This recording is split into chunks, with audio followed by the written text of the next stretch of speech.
Welcome to another episode of the Level Up Show. Today we've got a treat for you. We're going to talk about something that's happening behind the scenes to business owners that we don't always talk about on Instagram.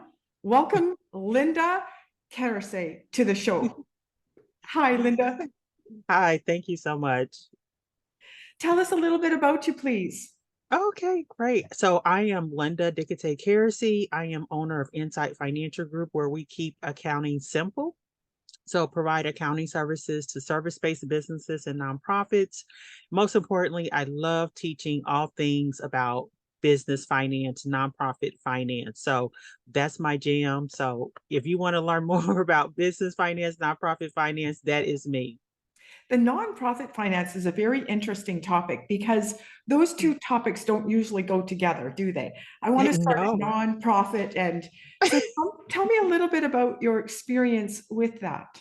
Yeah, so with nonprofit finance, it's interesting because usually, what the founders have this passion, and it probably came out of a need because they probably had a need and said, okay, you know what, it would be great to have a nonprofit to service individuals like myself. And what usually gets set aside is the finance piece. So with nonprofits, a lot of founders just think, you know what, I'm going to go get some grants and not realizing grants are very limited and grants can be complicated. They come with strings attached, additional reporting. You may not receive all the money up front. So how are you going to front those expenses? So it's a lot of different moving parts with nonprofit finance. It kind of works similar with as a small business. So you do have to track what's coming in and what's going out. However, you have other stakeholders who are responsible for the finances, such as the board. So the nonprofit board main responsibility is to raise funds. And a lot of nonprofit boards do not see that as their responsibility. So, do you think it's a money mindset issue? Yes, I do. Everyone is uncomfortable talking about money and particularly asking for money. So, as nonprofit board members, you have to get up the courage and learn, how to bring up that conversation.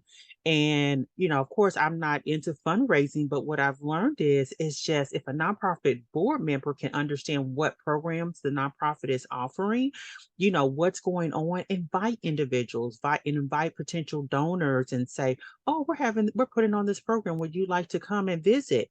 And bring up the conversation of next time, oh, we're having a donation drive, would you like to provide $20? So it's definitely a money mindset because we're so uncomfortable talking about money. And then also a lot of nonprofit board members do not understand nonprofit finance. They don't understand how to read the financial reports. I think that's probably all across the board for all business owners, talking Mhm, about money and then understanding how to read those reports. mhm. Can you Yes, tell us a yes. little bit more about that? What's your experience? Financial reports, everyone gets the document, and usually everyone's eyes just glaze over. What is this? What are these numbers?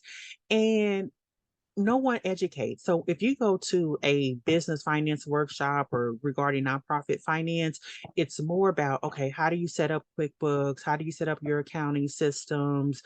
How do you pay your bills? And it's never not that many workshops about how do you read financial statements. And it really takes education and just continuing to look at them, and it really is just asking questions. That's all it is. Financial statements, I always say, is your report card for your business or your nonprofit. It's the report card. And you have to ask yourself questions. Okay, did I meet my revenue number? Where did the revenue come from? What products and services? And so when you start asking those questions, I always see people get more comfortable. And then they also have to know with financial statements where they come from. Really, it's just a summary of all of your transactions. That's all it is. Instead of you having to pull out you maybe when you were growing up, your parents had that check register, Mm. as my mom did. All it is just a summary. That's all it is. It's just summarizing all those transactions into nice accounts. So you don't have to see all of the transactions, but there is definitely educate more education with needing to understand financial statements. And it also gets back to the money mindset. A lot of times, small business, we don't want to look at it. It's almost like, with you don't want to get on the scale. I don't want to see my weight. Right, right. Because I want to continue to act in the way Yes, that I have around food, yes, with my thinking, with the actions, yes, etc. yes. What is it that you see are the consequences of this head Mhm. in the sand for business owners? Mhm. What I usually see is that, so number one, when business owners do not look at financial statements or do not understand, they run into cash problems, cash flow problems. A lot of business owners do not understand the revenue versus cash concept. So for instance, if you invoice your customers, that doesn't turn into cash right away. They have to pay you. So however, when you create the invoice, it records revenue. So this accounting system reports revenue, but that's not money in the bank. So with not reviewing, you run into cash problems, even capacity problems, because you don't know if you can afford staff members. You don't know if you're paying too much, maybe for your rent or lease, utilities, or if you're making a profit. I see that a lot with small businesses. A lot of small business owners do not know if they're making a profit. They're out selling their products and services, they're on social media, but not understanding, wow, I'm actually losing money. It feels like I'm real busy, but I'm actually losing money. And another thing is burnout. When you don't look at your financial statements, business owners can keep at this going, going, going, and not realize that I'm actually not making a lot of money. So it can turn into burnout too. Okay, in the before the show, we had a quick conversation around some of the conversations you've been having with your business owners. And I thought this was a really great thing to talk about. Can you tell us Mhm. what you said to me at the beginning? Yep. So the last 2 weeks, talking to a lot of business owners, and it's a sense of burnout, a sense of worry and anxiety. I've talked to several where they've been actually sick in the hospital, and what they're telling me, it's a stress of not having enough, not enough revenue coming in, not enough sales. Where's the customers? It seems like my marketing is just not working. And so really I'm getting the sense of business owners, with what's going on in the news, with inflation, what's going on overseas. I feel like it is taking a toll, and it can drain. I feel like a lot of people, business owners right now, are drained just because it feels like, you know, they feel like I'm in this mode of being busy, busy, busy, but I'm not seeing the results. I am not seeing the results. I think that's a really great snapshot. If we were going to take a picture of what's going on with everyone in business, it's probably a really good segment of people if it's a lot of people that you've spoken to. And Mhm, what we want to talk about around here all the time is the truth. And what mhm, we see out there right now is, oh, I grew my Facebook group to 1 million people, and then I did $10,000 in 2 months. And we just know that that's not true. And what happens correct. is we start to compare ourselves to that. Yes. And then, of course, we Mhm. can't measure up because times have changed and the world Yes. is in a different place. So it really sets us up for this. I call it like just beating myself to death. And I think Mhm. that can make us ill. I think that if we don't have our Yes. expectations in line with what's really going on in the world, and then Mhm. align ourselves properly and shut all the Instagram off Exactly. Mhm. and get busy in our own business, Yeah. I think it's Yes. really dangerous. And if we're not even running the numbers, right? Yeah. Yeah, exactly. And I think that's causing a lot of stress. So when business owners are not looking at the numbers, once again, comparing themselves to other business owners or jumping into something. So like now a lot of them are just jumping into things because they're seeing other individuals doing it. I think that's a great idea. And not asking themselves, okay, is this best for my business? What are Right. the repercussions?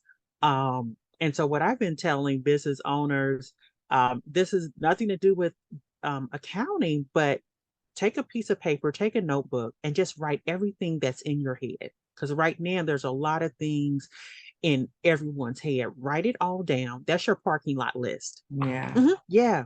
And then go through and say, you know what do I actually need to do? Right. What do I actually need to do? And hopefully one of those things is okay, looking at my numbers, getting ready for tax season, find a tax preparer, get my financial statements ready. Dump that all out, then ask yourself what actually needs to be done, and then does it align with my goals? Because like you said, a lot of times we hear from other individuals or we see it on social media, and also to taking a step back and asking ourselves what is working in our business and what's not working. So a lot of times we're just going and not just resting. Right. So for me, I go running. And so it just helps me like think about things, and just like ideas just start to come. So brilliant. I think for myself, I talk a lot about funnels and, of course, go high level. And the reason you want an all in one is because you want the data. You can't Hmm. make decisions on your business and marketing if you don't have the data. But the Hmm. step before that is even understanding the numbers financially. Yes. Where Yes. are things really at? And I think we can see that revenue coming in, but we don't see, and we can't make educated decisions. I see a lot of business owners come in and want to build software, and they don't have 3 months to pay for the software while they build it. So they Hmm. haven't looked at their numbers. They're Yes. running on, Hmm. well, somebody else did it, I can do it. Yeah. And it just sets them up for failure. And it's so Mhm. hard to watch, because if they would have Yes. given themselves just a little bit more runway, they would have, Yes. yeah. Yeah. Yeah. Yeah. Exactly. Just and I tell people with looking at your finances, put it on your calendar once a week, put 30 minutes. Just open the bank account, open the credit card account, start there. Start just looking at the transactions, looking at the bank balance. Then from there, okay, you know what? I know I need to if you are going to do your own bookkeeping, then you need to put that on your calendar. Okay, I need to do the bookkeeping for this week. And then I need to do the reconciliation. Just like I always tell people, create your own checklist. And every week, work on something regarding your finances. Like you just said, the data, I had a boss who used to say the numbers tell a story. Mhm. The numbers tell a story. So look at the numbers. What is it telling you? And I think once again, because we don't look at the numbers, because it's like we tell ourselves, well, it's not what we want it to be. But in order for that number to get where it needs to be, we have to look at it. So we can say, oh, you know what? Sales is 5,000 this month, but I actually want it to be 10. So what do I need to do? Marketing strategy, operations, staff wise. And so that's what the numbers tell you. The numbers guide you, tell you what you need to do in your business. I remember one of the first steps I took was just what you'd mentioned, opening up my bank account every day and taking a look at it. I Mhm. wouldn't even look Yeah, at them, personal or yeah, business. I was just, nope, yeah, don't want to know. yeah. And absolutely ran into cash flow problems more than once. Hmm. And it was then I started to understand that my dream and goal for this business, if I didn't get this figured out, I wasn't going to make it. And I was tired of Yeah, burning out. yes. So it's interesting that you wrap those all together. I think it's very powerful. Yes, yes. You get so into this rat race and not realizing that, oh, I'm not actually really working. I'm just like a busybody. Mhm. And so if you look at your numbers can tell you where to direct your energy. Where do you need to direct your energy? What product or service? What client or what type of client? Because if you're looking at even breaking down your numbers further, if you see this particular clients are buying more of this product, okay, you know what? Maybe I need to go that route. So the numbers tell it really does. It tells a story. So tell us how we can get a hold of you. How can we reach you? Okay. Sure. So I'm on social media. My social media handle is Insight Financial GRP. My website is insightfinancialindy.com. Feel free to connect with me on all social media outlets. Awesome. We'll put all those links down below, of course. And it's been such a pleasure. It's so amazing to see women like yourself helping other business owners with such an important part of their business. It's a pleasure to have you on the show. Thank you so much.